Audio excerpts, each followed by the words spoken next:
Good morning students. हम discuss कर रहे हैं 10th क्लास मैथ्स को और एक्सरसाइज हम लेकर आए हैं आपके लिए 1.3 एक्सरसाइज आज हम करेंगे। उसका फर्स्ट क्वेश्चन से हम स्टार्ट कर रहे हैं। तो फर्स्ट क्वेश्चन जो कह रहा है एक्सरसाइज 1.3 का, वो कहता है कि आपने क्वेश्चन नंबर जो फर्स्ट है वो कहता है prove that √5 is an irrational number। तो मैंने जब चैप्टर स्टार्ट किया था तो इंट्रोडक्शन पार्ट में मैंने आपको बड़े अच्छे तरीके से रैशनल और इरेशनल के बारे में बताया था। तो आप सभी को ये पता है कि जो स्क्वायर रूट के अंदर है और जिसका कंप्लीट स्क्वायर रूट नहीं निकलता है वो क्या होते हैं, इरेशनल नंबर होते हैं। लेकिन ये चीज क्या करनी है, आपने प्रूव करनी है। तो प्रूव कैसे करेंगे, हम इसको इसके अगेंस्ट मानेंगे कि मान लेंगे √5 क्या है, रैशनल नंबर है। यदि √5 रैशनल नंबर होगा तो वो p/q की फॉर्म में होगा। हम सभी को पता है क्योंकि रैशनल नंबर जो होता है the number which can be expressed in the form of p/q, जो p/q की फॉर्म में एक्सप्रेस किया जा सकता है वो रैशनल नंबर होता है। और कंडीशन होती है कि जो q है वो इक्वल नहीं होना चाहिए 0 के। जो डिनोमिनेटर है आपका वो क्या है, 0 नहीं होना चाहिए। p और q कोई भी इंटीजर हो सकते हैं। तो इसी टाइप से हम इसको भी मान के चलेंगे। Let us assume that √5 is a rational number, जिसका सॉल्यूशन होगा इस टाइप के बहुत से क्वेश्चन एग्जामिनर दे सकता है। और वेरी इंपॉर्टेंट क्वेश्चन है ये HBSC के लिए और CBSE के लिए। बहुत ही इंपॉर्टेंट क्वेश्चन एग्जाम में आने वाला, बहुत बार देखा गया है क्वेश्चन। तो आपने बड़े अच्छे तरीके से इसको करना है। तो मान लेंगे let us assume that √5 is a rational number. हमने क्या सपोज किया है, हमने ये माना है कि √5 क्या है, रैशनल नंबर। और किस टाइप से माना है, यदि √5 रैशनल नंबर है तो वो किस फॉर्म में होगा, वो p/q की फॉर्म में होगा। आप यहां लिख दीजिए p and q have no common factor. p और q को हम लोएस्ट फॉर्म में लिखेंगे कि वो कोई भी आपस में डिवाइड नहीं हो रहे हैं। जैसे किस टाइप से 5/6 है, ऐसे नहीं लिख सकते 2/6, ये लोएस्ट फॉर्म नहीं है। लोएस्ट फॉर्म ये है कि जिसमें सिर्फ एक ही कॉमन फैक्टर आता है, सिर्फ 1, यानी कि वो दोनों नंबर ऐसे आपने सपोज करने हैं कि उनका एक ही कॉमन फैक्टर है। तो p and q are coprime number, या तो ये लिख सकते हैं आप, या ऐसे लिख सकते हैं कि p and q have no common factor, कि p और q का कोई भी कॉमन फैक्टर नहीं है। और ये तो पता ही आपको, and q not equal to 0, और q क्या है, 0 नहीं है। हमने इस टाइप से इसको अज्यूम करना है। तो क्या करेंगे, स्क्वायर रूट को खत्म करते हैं, taking squaring on both side. दोनों साइड हम क्या करते हैं, स्क्वायर करते हैं, कर सकते हैं। तो स्क्वेयरिंग बोथ साइड्स, तो √5 के ऊपर स्क्वायर लगाएंगे is equal to p/q whole square. Square से स्क्वायर रूट क्या हो गया, कैंसल। तो क्या आया आपका 5 इज इक्वल टू p/q की 2 टाइम्स मल्टीप्लाई, किस टाइप से, यानी p/q मल्टीप्लाई p/q, यानी क्या होगा p² डिवाइड बाई q²। अब क्या करें, अब हम इसके डिवाइड में कुछ नहीं है तो 1 डालते, इनकी हम क्रॉस मल्टीप्लाई कर दे। तो क्रॉस मल्टीप्लाई के बाद आपको क्या आएगा कि 5 की q² से मल्टीप्लाई करेंगे तो 5q² is equal to p की 1 से करेंगे तो p², इसको हम 1 मान लेते हैं। ठीक है, यहां पर अब देखने वाली बात ये है, देखिए q, p और q कोई भी इंटीजर है, q की कोई भी वैल्यू हम रखते हैं तो वो 5 से डिवाइड होगी या नहीं होगी, 5 से मल्टीप्लाई होगी तो ये 5 से डिवाइड होगा। यदि हम 5 ये पी स्क्वेयर इस 5q² की क्या है इक्वल है, तो यहां से हमने क्या निकाला कि हम ये निकाल सकते हैं जो p की पी स्क्वेयर होगा वो भी 5 से क्या होगा डिवाइड होगा। तो P square is divisible by 5,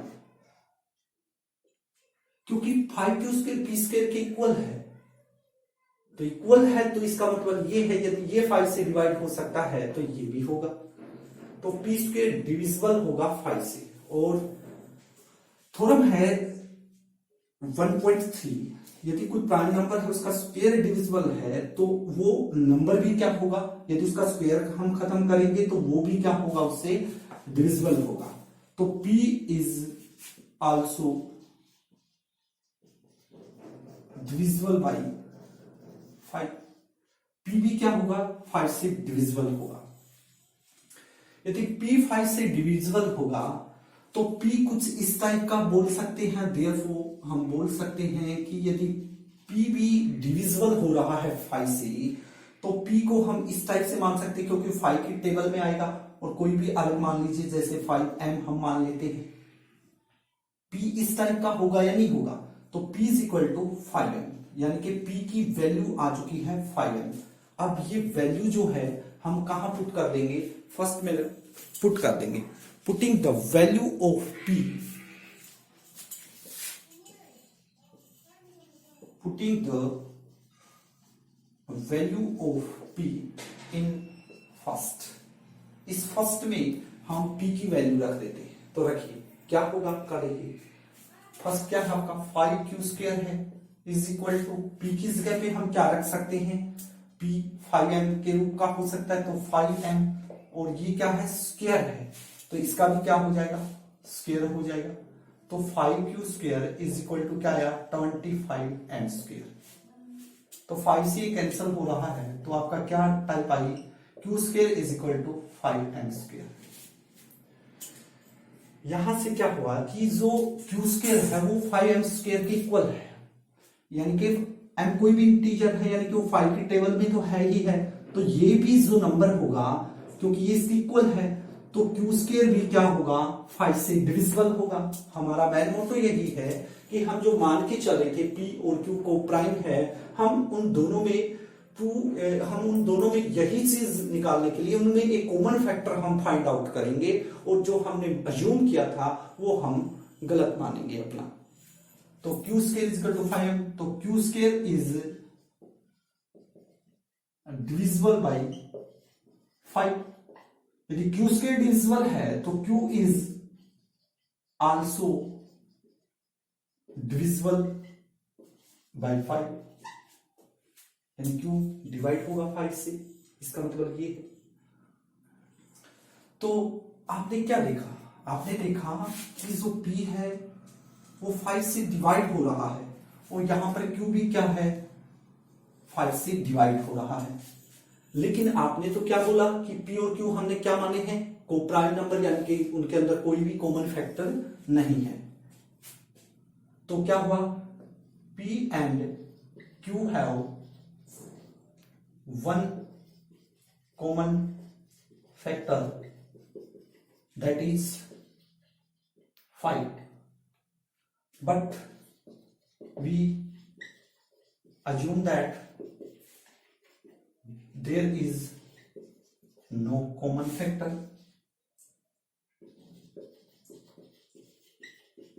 लेकिन हमने तो ये assume किया था कि वहां कोई भी कॉमन फैक्टर नहीं है। आप इनको टाइप का नाम देना चाहे फ्रॉम 1 और 2 ऐसे लिखना चाहिए, सीधा p and q have one common factor that is 5, but we assume that there is no common factor. ठीक है, ये हमने माना था, देखिए यहां पर। तो आवर कंस्ट्रक्शन या आवर अजम्पशन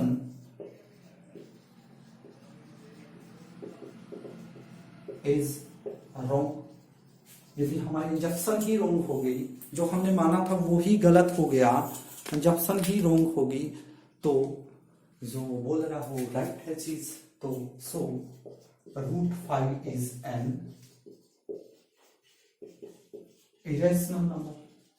√5 क्या है, इरेशनल नंबर है।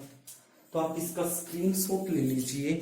और इस टाइप के आपने 2 क्वेश्चन और मैं दूंगा अभी, आप देख लीजिए एक बार इसको।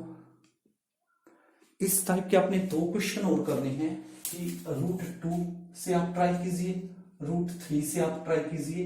ये 2 भी मोस्ट इंपोर्टेंट है। एक एग्जाम्पल है आपका एनसीईआरटी का, तो इसी टाइप का करना पड़ेगा। उसमें क्या होगा, उसमें जैसे √2 आ गया तो √2 इज ए रैशनल नंबर, यहाँ √2 आ जाएगा, √2 आ जाएगा, इसी टाइप से 2 आ जाएगा तो p² डिविजिबल 5 इज 2 आ जाएगा, 2 आ जाएगी सारी। इसी टाइप से यहाँ पर क्या होगा, यहाँ 4m² आएगा, यानी कि यहाँ 5q² की जगह क्या आएगा 2q² is equal to 5m की जगह 2m² होगा। तो इस टाइप से q² इक्वल टू 2m² आ जाएगा। तो q² डिविजिबल बाई 2 होगा, q भी डिविजिबल बाई 2 होगा। तो p and q have one common factor that is 5 की जगह 2 आ जाएगा वहां पर।